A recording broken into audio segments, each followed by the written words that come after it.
Alright, this camera is my first ever 35mm camera. My father bought this camera a long time ago and I used it when I was a little kid and up until it broke. But that's not what this video is about. This camera is just going to be used for a subject to look at. So this is the kit lens that comes with that Sony camera, and right now it's set at 18mm and it's on the f-stop 3.5, 100 ISO, 24 frames a second, steady shot on. So I was having problems trying to get this thing to give me some good light, and I got a bright 150 watt bulb about a foot away, and you can see that it's still starving for light. So the last video I did, I just couldn't get this lens to, I wanted to get it down to 100 ISO because that's where it looks the best. And I couldn't do that with that lens. And even with the bright light that I had, it just wasn't doing it. You see this one here, it's barely getting any light in there. I mean, it looks decent, but it's just not as good as it should be. And so this is at 18mm, and when I start trying to zoom it in or put the frames per second up, it just gets worse. So I wanted to get another lens, and I was looking for the 50mm or the 35mm, the 1.8 f-stop.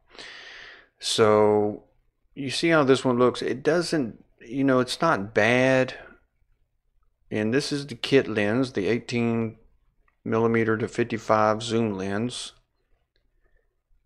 And you see it's pretty good on close up. This is, I mean, being on 18mm, you're right next to this camera to get some close up. And that's another thing I was having problems with doing that last video, because the camera was so close. I was getting a bunch of shadow because the light, is just hard to work with.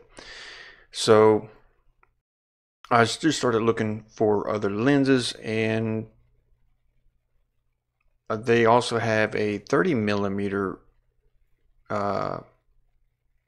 macro lens, but it was only a 2.8 f-stop. So I wanted to get the most light I could. So now watch when I zoom this in. This is about at 40mm. The f-stop, even though that's on aperture priority, because I'm zooming it, it takes it to 5.6. And now you see it's really starving for light. And so that's, what I was dealing with trying to make that other video.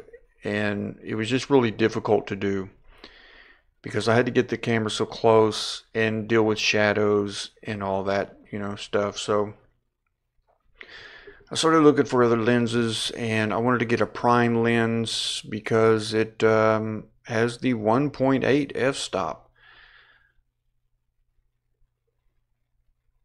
So I was kind of thinking, well, what should I get, the 50 or the 35? And I started looking on videos online. I really couldn't find anything that was showing me close-ups like I'm going to do here, looking at items and stuff like that. They're usually outside and stuff like that. So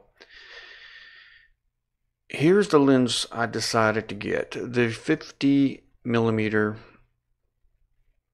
It's the 1.8 f-stop prime lens.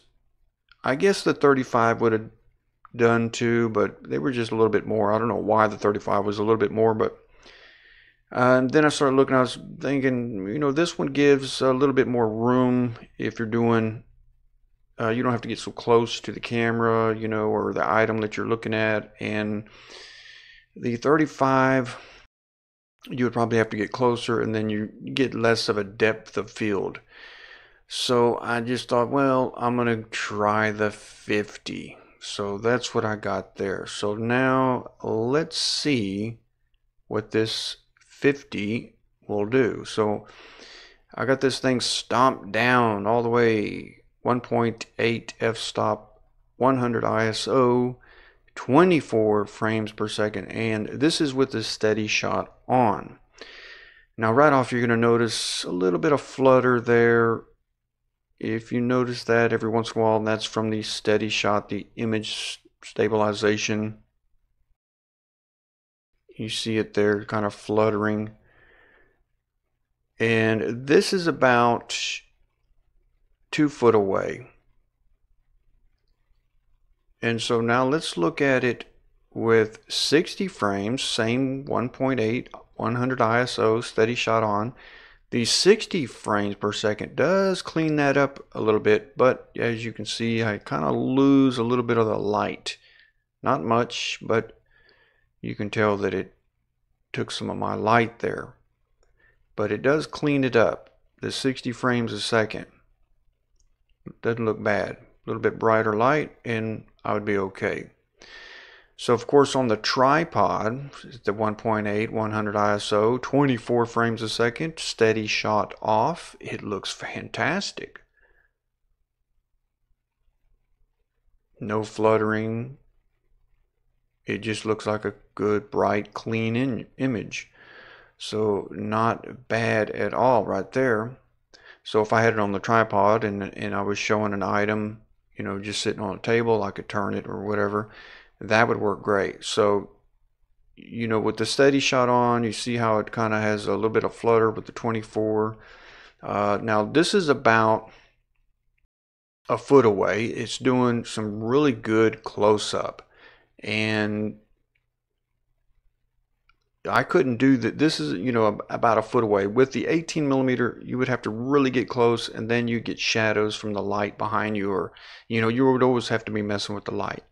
At a foot, good, you know, a distance of a foot, you got a better working area there. But this lens is doing pretty good so far. So I'm happy that I got the 50 millimeter, because the 35 millimeter, I would probably be closer than a foot away trying to do a shot like this. And I think this one's doing a pretty good job, even with the 24 frames per second. And there you go, the depth of field, you see how it looks there. Looks pretty good. I think it's doing a pretty good job. Not bad at all. So that's what I was looking for, and I'm happy I got the 50 millimeter. And I was looking online, looking at different videos. They have some shooting low light outside and, you know, just traffic and stuff like that. And I really couldn't find a video. I wanted to know what would it do, or how would it compare to the kit lens in a, you know, not so well lit room. So I thought I'd throw a video together. So like right here, I'm about 2 foot away. There's a bright 150 watt light about a foot away. And right there, that is about a foot away.